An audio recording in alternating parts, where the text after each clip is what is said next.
Alright, very quickly we're going to get a little scratch cat to shoot something. So in the interest of getting this scratch cat to move around so that we can actually test that it shoots from move positions, this is another very quick way to get movement going. So when the game plays, forever, if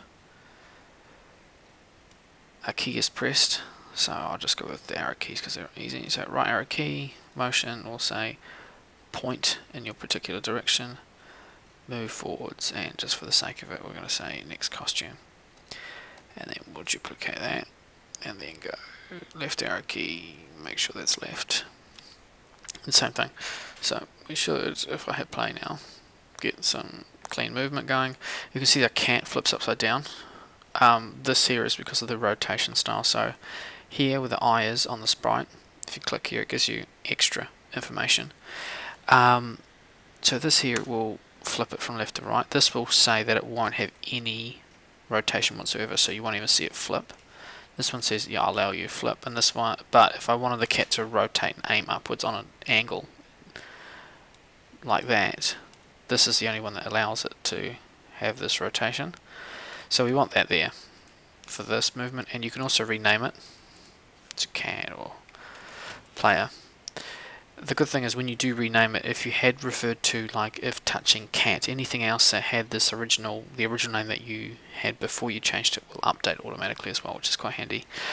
Okay, so we need to get something to shoot, so we might as well just use something that's quick and easy. We can always update the visuals to something nicer afterwards, so I just go with the ball. Now the ball is a little bit large, so if I will use the shrink costume here, this is the most effective way to shrink something in Scratch, particularly when the object you're shrinking has more than one costume. So they're all kept at the same scale, so that way it means that when I'm changing through costumes, if I'm shooting or my cat's running or whatever it may be, I don't have to worry that it's going to go small, small, small, large costume, small, and I have to individually go through each costume and go shrink, 4 or 5 times, and do it by each costume. And if you've got something with a lot of costume because you want to get a lot of nice looking movement, that is going to be a lot of extra painful work. Okay, so I'm going to say when green flag clicked, controls forever, if sensing space key pressed, because that's going to be our shoot button. If space key is pressed, what do we want this ball to do? Well, first things first is if the ball is going to be shot by the cat, it needs to go to the cat. So I'm going to say motions go to, it says mouse pointer, but I want to say player because that's what I've called it over here. So go to player, and then I'll say point in direction because I want to point the same way as the cat, but obviously there's nothing saying like direction because I can take this direction, but it's the direction of the ball, not of the cat or the player.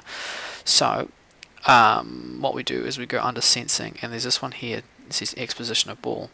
Well, this one also says direction of player. So now I'm saying point in the same direction of as the player. Then I will say controls repeat until sensing touching the edge. And then, so what we want to do is go repeat until touching edge, and this is where we tell it to move. So the action we want it to repeat is the ball moving along.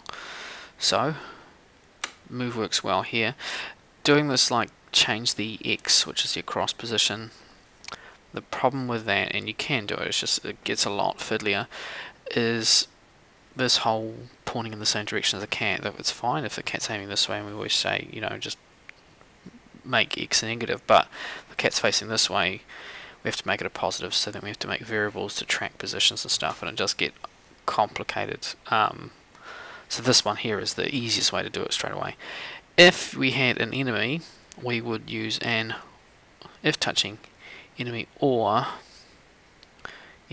edge or enemy would go in there. Righto, so what we want it to do is once it does touch the edge, we want it to hide. So we tell it to, once it's got out of that repeat loop, so it's gone there, repeats through this until it touches the edge, then hides. Problem is next time we hit spacebar, it's not going to show. So every time you hide anything, you need to make sure you tell it to show back up again later. So now if we start the game, the ball's sat there stationary on the screen, which is not ideal. So we'll tell it to hide initially. So now if we start the game, it hides. And now if I hit shoot, it will come out the cat's throat. So we want to make sure that when it goes into position points, we actually want to go move down there. So according to our costume, so if we look at this little button here, this is how we set a center for our costume. So the ball, the one has been set for the center for there, and the center of the cat is there, right around where its throat is. So that's when we say go to cat, the center of the ball and the center of the cat line up. So that's what's happening. So we want to tell the ball to actually point in the same direction. Yep, sure. We'll tell you to move probably about 30 steps ish, and then probably go down a little bit. So we'll say change, not change set, but change y by, and down will be negative. So negative 10. We'll give that a go. So now if I test it, yeah, that looks like it's coming out the cat's hand. So there we go. We've got a nice looking shoot there. It works well. Problem is, as you can probably hear me womping on the keyboard, I can't shoot while it's in motion.